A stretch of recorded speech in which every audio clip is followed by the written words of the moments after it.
Understanding book lending. Hello, and welcome to our English language learning series.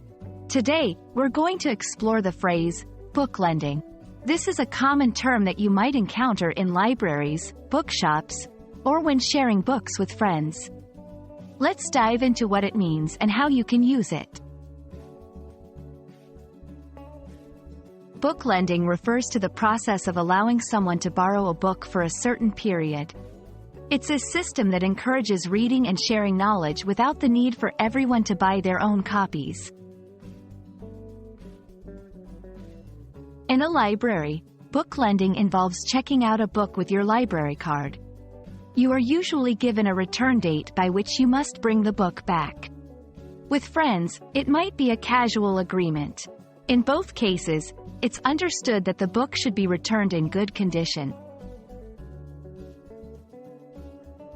When you borrow a book, it's important to respect the lender's property. This means avoiding damaging the book and returning it on time. If you're lending a book, it's polite to specify when you'd like it returned. With the rise of digital reading, e-book lending has become popular. This can be done through libraries with digital services or platforms that allow users to lend e-books to others for a limited time.